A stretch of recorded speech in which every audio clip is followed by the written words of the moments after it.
What's up, movie lovers? Thanks for clicking on my channel. It turns out And Justice for All is not just the fourth studio album by Metallica, but it is also a 1979 comedy legal drama starring Al Pacino. Al Pacino plays a lawyer named Arthur Kirkland who is just trying to do right by his clients, but has to navigate through a corrupt system that constantly brutalizes those who are most in need while protecting those who have the most power. Eventually, Kirkman gets roped into defending an absolute scumbag of a judge who may or may not, but mostly may, have committed a pretty awful crime. Now, I just want to make sure I say this right away, that John Forsythe, as Judge Fleming, the film's main antagonist, is such a great villain. He is so smug, spoiled, stuck up, and has this arrogance about him, and he responds so viciously and quickly to anyone doing anything minor that is going against what he says to do. He is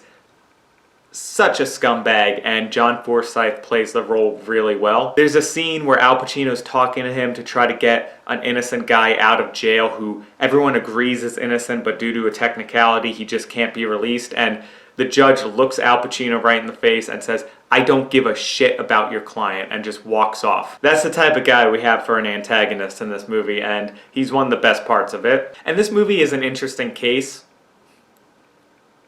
I didn't mean to say that pun, but it is interesting because it tries to tackle a lot of really serious subject matters, and it tries to blend compelling drama with genuine comedy, and it doesn't always make the two really match up. There's a couple massive drastic shifts in tone. But before I kind of tear down the movie a bit more, let's get into some of the good stuff. Anytime Al Pacino gets to share the scene with Lee Strasberg, Hyman Roth himself, I mean, that's always a joy to watch. Even if their scenes together don't really know if they want to be funny or sad. And while the script is for the most part good, there are a few times where it seems like, wait, was this dialogue handled by someone else? So this movie isn't like In Bruges or The Death of Stalin that is able to be just as good of a legal drama as it is a comedy. It's kind of a decent legal drama, and at times you get a chuckle out of it, but I wouldn't say it's a good comedy. Speaking of The Death of Stalin, Jeffrey Tambor, who played Malenkov in that movie, is in And Justice for All. Jeffrey Tambor actually delivers one of the best dramatic scenes in this movie,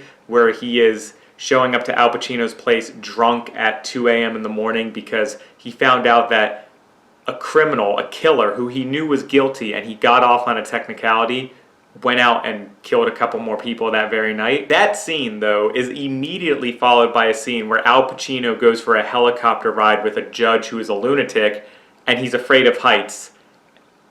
And it has like 1970s sitcom music playing along to it, so it's really jarring. And that's kind of my biggest complaint against this movie, is those just massive shifts in tone. I think this movie would have worked much better if they just focused strictly on the legal crime drama and made that as good as it could have been. I like a lot of the themes that it touches on and some of the ideas that certain characters represent. You have a judge who might represent the idea that criminals should be punished, where you have a lawyer who thinks that most people can be reformed. It touches on how public defenders are just absolutely swamped and can't really do a good job representing their clients, about how innocent people might plead guilty just because it's going to make things cheaper for them, and how a lot of times the most vulnerable and those in need of help and who are the most desperate and turn to crime not because they want to but because they don't really have any other options are the people that the legal system crushes the most, while people who are super powerful and privileged can kind of bully their way out of almost anything. And if they had focused more on elements like that, this movie could have been an absolute masterpiece, but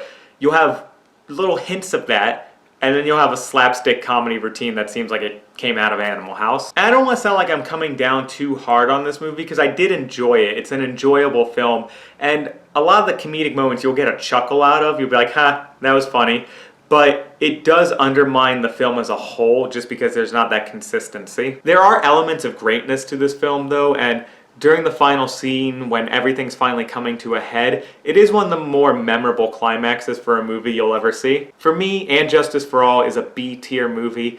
It's enjoyable, it's got memorable moments, you'll have fun watching it, but there's a lot of movies from the 1970s especially that are much better. So those are my thoughts on And Justice for All, but enough about what I think. What did you think about this movie? Let me know in the comments below. And what's your favorite Al Pacino movie? And if you like this video, please subscribe to the channel if you want. Talk about movies, music, video games. If you like any of these bands, you'll probably find stuff you like. There's probably a video popping up somewhere around here you might also enjoy. As always, thank you so much for watching, and I hope to see you at the next video.